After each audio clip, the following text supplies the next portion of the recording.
This is a gift that we received one Christmas from our friend Bob. Bob was one of the last remaining hippies. He died when he was 50, about 15 years ago, or thereabouts. But he was a true free spirit. Lived up in the mountains in a place called Pine Mountain Club, where we lived also, about 90 minutes outside of LA, up at about 6,000 feet with a lot of snow and a lot of wild, rustic scenes. More bears than I've seen in any one place, even in Yosemite. They'd sneak up behind you and go ahead and goose you from the rear. Bears all over. We couldn't go hiking for a day without seeing a bear somewhere. Very interesting place. Anyway, Bob lived up in the mountains with his partner, though not intimate partner, and the two of them, he and she, went everywhere together. And he finally went and bought a home up there instead of renting, just about the time we sold ours shortly after that. And I think he felt a little bit left alone, maybe even betrayed by the fact that he wasn't able to share the times with us, because we'd go every place together. We'd go out hiking into the wilds. We'd call them Bob hikes, which were the equivalent of death hikes, where you go out in the middle of nowhere and you hike until it's dark, and then you try to find your way back.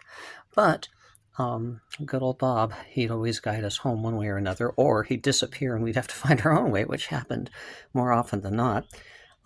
Sometimes we'd go out in 20-degree weather and knee-deep snow, so he could go skiing up at the top and we could experience a nice winter scenario. And anyway, we'd always exchange gifts at Christmas, and it was just about Christmas time after we'd moved, and we were living up in Oregon at the time, when I started a major project for the government based on our theories of narrative, and I had to fly down frequently. So this time I flew down for that. While I was there, I went to bring our gifts to him with a common friend we had down here who'd lived with us in the mountains as well. And so I brought our gifts to him, and we were on the way driving there to see Bob and Shannon, and we got a phone call from Shannon, and she said, "I'm not sure you're going to want to come up today." I said, "Why not?" She says, "Oh, Bob's dead." And I thought, "Oh, is he really tired?" said I. And she said, "No, he's dead. He died." I went, "You're kidding. Seriously?"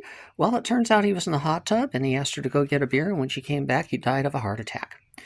Anyway, they'd carried him with medevac and tried to save him, but it was way up in the mountains. There wasn't that kind of facility there anyway. But 50 years old, this free spirit who'd sleep out on his back porch all the time, bears or not, under the stars. And many tales to tell about Bob, how he once cooked a goose so thoroughly that it was a black cannonball, and we had to crack it open to find a small goosey nugget in the center, that he would always refer to things as that he was going to make beefy burgers. It was always beefy burgers.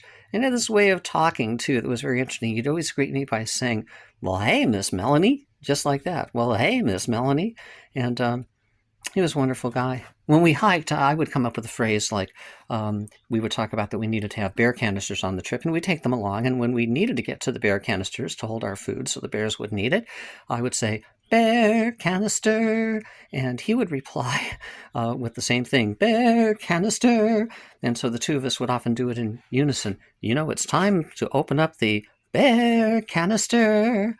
Well, that's what this little thing is doing here. I often wonder if he bought it for himself, that particular year, and then didn't have any presents because he was having some monetary problems, and he gave us this Christmas decoration he had bought so we would have something to give us. I don't think that's the first time that happened either.